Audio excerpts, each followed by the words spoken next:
रतनगढ़ शहर पर चंद्रगुप्त नाम का राजा राज करता था। उसके 4 बेटे थे जो बड़े बहादुर और प्रतापी थे। उसके चारों बेटों में बड़ा बेटा मदन सेन सबसे वीर और सुंदर था। मदन सेन की पत्नी का नाम चंद्रप्रभा था। वह भी बेहद सुंदर थी। वह अपने समान सुंदर किसी दूसरी स्त्री को नहीं समझती थी। चंद्रप्रभा हर काम में होशियार थी। गाना भी उसे खूब आता था। एक दिन की बात है, मदन सेन के पिता अर्थात राजा ने उसे उसकी किसी गलती पर नाराज होकर देश निकाला दे दिया।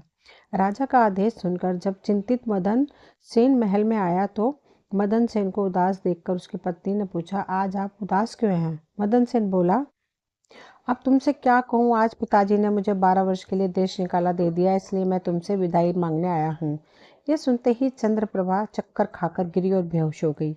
उसकी यह हालत देखकर मदन सेन के रहे सहे होशो हवास भी जाते रहे। वह सोचने लगा, मैंने बहुत बुरा किया जो अपनी पत्नी को सब कुछ बता दिया। मदन सेन ने जब चंद्रप्रभा पर गुलाब जल छिड़का तो उसे होश आया। होश में आकर चंद्रप्रभा ने मदन सेन से कहा, आप मुझे दासी को छोड़कर प्रदेश चले जाएंगे तो मैं आपके बिना कैसे जी पाऊंगी? मैं भी आपके साथ ही चलूंगी। तब मदन सेन ने कहा, तुम मेरे साथ कैसे चल सकती हो, क्योंकि परदेश में अनेक प्रकार के संकट भोगने पड़ते हैं और तुम नर्म व नाजुक गलीचों पर चलने वाली, महलों में रहने वाली, उन दुखों को कैसे बर्दाश्त कर पाओगे? चंद्रप्रभा ने कहा, हे प्राणनाथ, महल के सुख आपके बगैर जीवन के दुखों से भी अधिक भयानक प्रतीत होंगे। इससे अच्छा तो यही है कि मैं भी आपके साथ ही चलूं। मदन सेन ने सोचा कि चंद्रप्रभा मेरे बगैर नहीं रह सकती, इसलिए मुझे यह शोभा नहीं देता कि इसको तड़पता छोड़कर चला जाऊं। बेहतर यह है कि इसे भी साथ ले चलूं। इस विचार के मन में आते ही मदन सेन ने अपनी पत्नी से कहा, अच्छा तुम उदास मत हो, मैं तुम्हें अपने साथ ही ले चलूंगा। मदन सेन की बात सुनकर चंद्रप्रभा बड़ी प्रसन्न हुई और अपने पति के साथ जाने की तैयारी में जुट गई। अगली सुबह चंद्रप्रभा और मदन सेन शहर से निकलकर एक जंगल में पहुंच गए। जब चलते चलते वे थक गए तो एक उचित जगह देखकर वे एक बरगद के वृक्ष के नीचे विश्राम करने लगे। वे बहुत अधिक थके हुए थे, अतः ठंडी हवा के झोंकों ने उन्हें नींद की वादी में पहुंचा दिया। मगर कुछ देर बाद ही एक सांप ने रानी को डस लिया। सांप के डसते ही रानी तड़पने लगी। मदन सेन की आंख खुली तो उसने रानी को तड़पते देखा। सांप को जाते देखकर मदन सेन बेचैन हो गया। कुछ देर बाद रानी विष के प्रभाव से मर गई। रानी को देखकर मदन सेन ऊंचे स्वर में विलाप करने लगा। उसका रोना सुनकर जंगल के जीव जंतु घुर्राने लगे। मैं जी कर क्या करूंगा, इसी जंगल में प्राण त्याग दूंगा। यह मन में विचार कर वह रानी की लाश के पास से उठा और जंगल से लकड़ियां बीनकर इकट्ठी करने लगा। वह लकड़ियां इकट्ठी करता जाता और रो रो कर कहता जाता, रानी की चिता में मैं भी जल जाऊंगा। संयोगवश शिव पार्वती जी पृथ्वीलोक का भ्रमण करते हुए उसी जंगल में आ पहुंचे। पार्वती ने जब मदन सेन के रोने की आवाज़ सुनी तो उन्हें बड़ी दया आई। उन्होंने शिवजी से कहा कि हे प्रभु, कोई मानव हृदय विदारक स्वर में रो रहा है। उसके रोने से मेरा हृदय कांप रहा है। आप मुझ पर दया करके उसका दुख दूर कीजिए। पार्वती जी की बात सुनकर शिवजी ने कहा, हे प्रिय, मैं तुमको इसलिए तो अपने साथ नहीं ला रहा था क्योंकि संसार में हर प्रकार के दुखी मनुष्य हैं। हम किस किस का दुख दूर करेंगे? तब पार्वती जी ने कहा, हे स्वामी, कुछ भी हो, इसका दुख तो आपको अवश्य ही दूर करना होगा। पार्वती जी की बात सुनकर भगवान शिव माता पार्वती को अपने साथ लेकर वहां आए जहां मदन सेन करुण विलाप कर रहा था। शिव जी ने मदन सेन से पूछा, तू क्यों रोता है? तुझको क्या दुख है? मदन सेन ने कहा, मैं आपको अपने दुख का हाल कैसे सुनाऊं? मुझे इतना दुख है कि यदि धरती फट जाए तो मैं उसमें समा जाऊं। मदन सेन की बात सुनकर भगवान शिव को दया आ गई और उन्होंने उससे कहा, तू हमें बता कि तुझे क्या दुख है।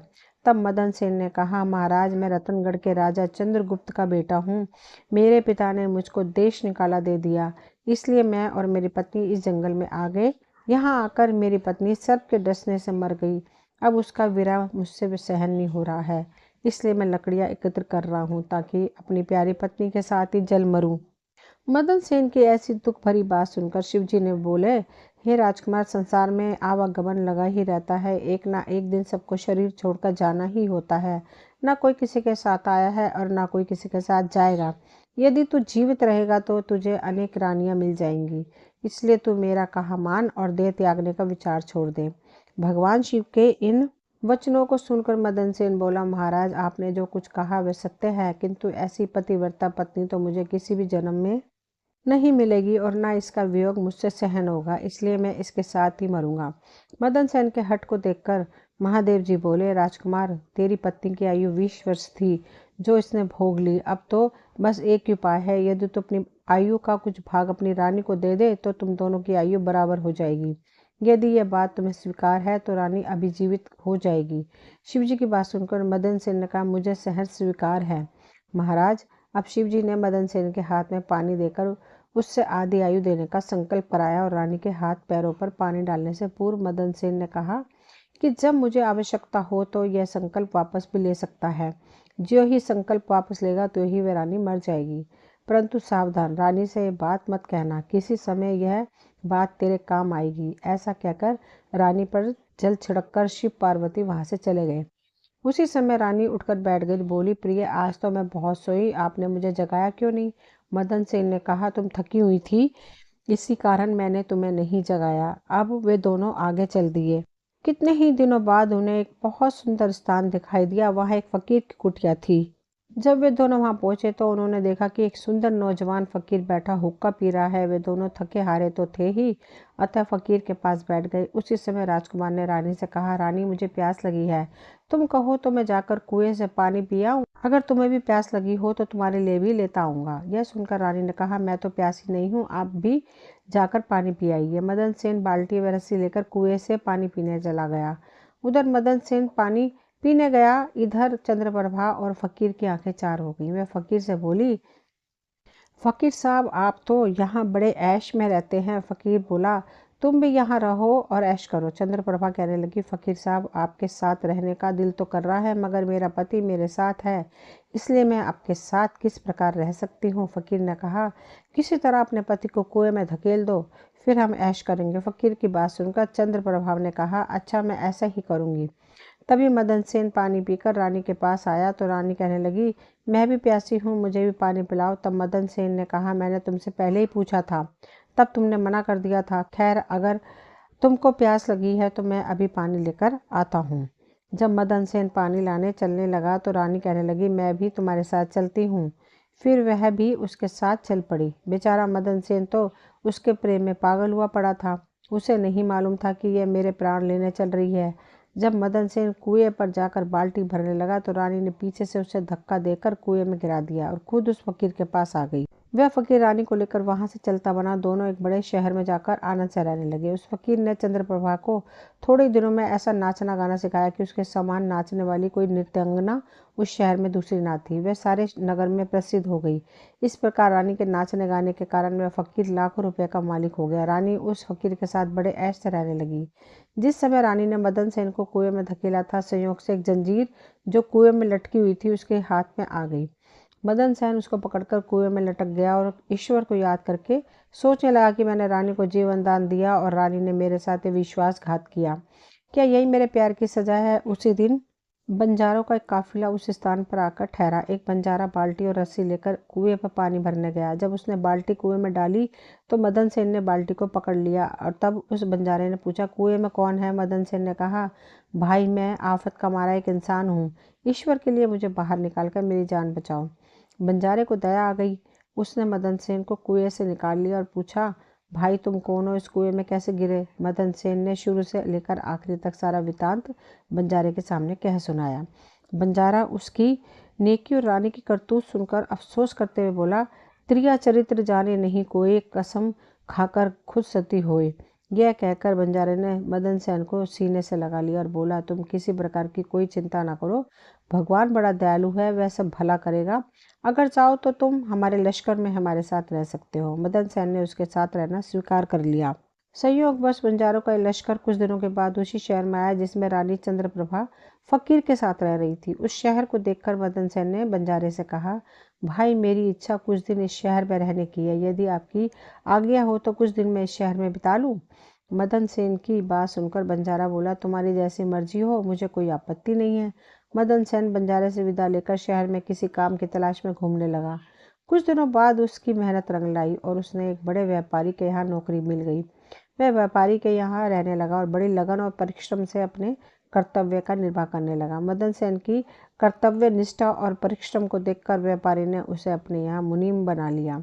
अब मदन सेन के दिन चैन से गुजरने लगे। एक दिन उस नगर के राजा के यहाँ चंद्रप्रभा के नृत्य का आयोजन हुआ। राजा ने शहर के तमाम बड़े व्यापारियों और सेठ साहूकारों को अपने यहाँ इस नृत्य का अवलोकन करने को आमंत्रित किया। जिस दिन चंद्रप्रभा का नृत्य था, शहर के सभी व्यापारी और सेठ साहूकार राजा के यहाँ पहुंचे। मदन सेन ने भी रानी के नृत्य और गायन की बड़ी तारीफ सुन रखी थी। उसने अपने मन में सोचा कि इस नर्तकी का नृत्य अवश्य देखना चाहिए। यही सोचकर मदन सेन भी राजा के यहाँ जा पहुंचा। रानी चंद्रप्रभा साज श्रृंगार करके नृत्य करने के लिए खड़ी हो गई। उस समय वे अप्सरा के समान सुंदर नजर आ रही थी। मदन सेन अपने मालिक के पास बैठा था। रानी ने नृत्य शुरू किया। एक गीत उसने उस महफिल में गाया। चंद्रप्रभा ने ऐसे कई गीत ही बड़े ही सुंदर ढंग से अपनी सुरीली आवाज में गाए। उसे सुनकर महफिल के सब लोग वाह वाह करने लगे। राजा से लेकर प्रजा तक सबने उसे ढेरों इनाम दिए। मदन सेन ने भी अपने हाथ की अंगूठी, जिसमें हीरा जड़ा हुआ था, उतारकर रानी चंद्रप्रभा को भेंट कर दी। रानी चंद्रप्रभा ने अंगूठी को पहचान लिया और मन मन कहने लगी, बड़ा गजब हो गया, यह तो कम वक्त अब तक जिंदा है और यहाँ आ पहुंचा है। अब यह मुझे जिंदा नहीं छोड़ेगा। अब तो कुछ ऐसा उपाय करना चाहिए जिससे यह मारा जाए। फिर उसने अपने मन में उपाय सोचा। इससे बेहतर कि कोई उपाय नहीं हो सकता कि एक सुंदर गीत गाऊं और राजा को रिझाऊं, फिर जब राजा खुश हो जाए तो राजा से इसे मरवाने की आज्ञा का वचन ले लूं। यह बात अपने मन में सोचकर रानी चंद्रप्रभा ने लचकते हुए गीत गाना शुरू किया। रानी के गीत को सुनकर राजा बहुत खुश हुआ। वह चंद्रप्रभा से बोला, हम तुमसे बहुत प्रसन्न है। बोल, क्या मांगती है? जो मांगोगे मुझे मिलेगा। चंद्रप्रभा ने कहा, यदि आप मुझ पर प्रसन्न हैं तो पहले वचन दीजिए कि मैं जो मांगूंगी आप मुझे देंगे। चंद्रप्रभा की बात सुनकर राजा ने उसे वचन दे दिया। तब चंद्रप्रभा ने राजा से कहा, आपकी इस सभा में एक चोर है, इसी समय आप उसे मरवा दीजिए। राजा ने कहा, चोर को मेरे सामने लाओ। तब रानी ने मदन सेन का हाथ पकड़ा और उसे राजा के सामने ले आई। राजा ने कहा, इसे जल्लादों के हवाले कर दो। यह सुनकर जल्लाद मदन सेन का हाथ पकड़कर उसे मारने के लिए ले जाने लगे। उसी समय मदन सेन का मालिक व्यापारी घबराकर मदन सेन के पास आया और उससे पूछा, तूने इस नर्तिका क्या चुराया है जिसकी वजह से यह तुझे मरवाना चाहती है?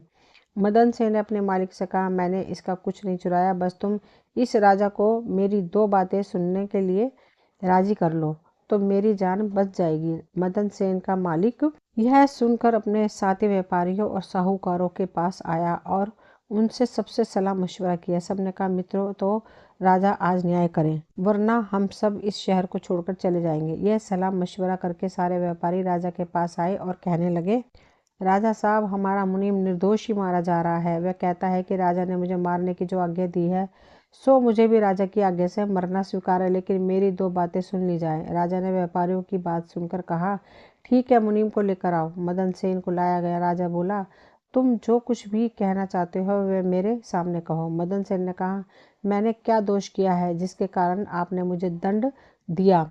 राजा ने कहा, तू इस नर्तकी का चोर है। यह सुनकर मदन सेन ने कहा, मैं इस नर्तकी का चोर नहीं, मैं तो इसका पति हूँ। यह मुझे कुएं में धकेलकर यह फकीर के साथ चली आई। तब चंद्रप्रभा ने कहा, महाराज, मैं इस चोर और झूठे को क्या जानूं, यह कौन है? फिर मदन सेन ने बोला, राजा साहब, अगर यह मेरी पत्नी नहीं है तो जो कुछ चीज़ मैंने इसे रास्ते में दी थी वह मेरी वो अमानत मुझे लौटा दे। तब रानी ने कहा, मुझे स्वीकार है। मदन सेन ने कहा, अच्छा, अपने हाथ में पानी ले, तेरा न्याय इसी सभा में होगा। पानी लेकर कहे कि जो वस्तु इसने वास्ते में मुझे दी थी वह मैं आज इसे वापस करती हूँ। तब रानी ने अपने हाथ में पानी लेकर कहा, जो वस्तु इसने मुझे रास्ते में दी थी वह मैं आज इसे वापस करती हूँ। यह कहकर रानी ने जैसे ही अपने हाथ से संकल्प का पानी छोड़ा वैसे ही रानी के प्राण पखेरु उड़ गए। यह देखकर सब लोग आश्चर्यचकित रह गए। राजा ने घबराकर मदन सेन से कहा, यह क्या हुआ? इसके पीछे क्या राज है? पूरी बात बताओ। तब मदन सेन ने अपने बारे में राजा को बताना प्रारंभ किया और अपने पिता द्वारा देश निकाला दिए जाने से लेकर अब तक का सारा हाल सबके सामने कह सुनाया। सारी बातें सुनकर राजा ने मदन सेन को अपने सीने से लगा लिया। मदन सेन की सच्चाई और धर्मपरायणता ने राजा का दिल जीत लिया। उसने खुश हो अपनी इकलौती पुत्री का विवाह मदन सेन के साथ कर दिया और उस फकीर को फांसी लगाने का आदेश दिया।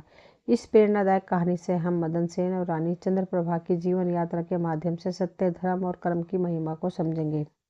मदन सेन, जो एक धर्मपरायण व्यक्ति है, अपनी सच्चाई और ईमानदारी के बल पर जीवन की चुनौतियों का सामना करता रहा, और दूसरी ओर चंद्रप्रभा अपने झूठ और धोखाधड़ी के कारण अपनी विनाशकारी नियति को प्राप्त करती है।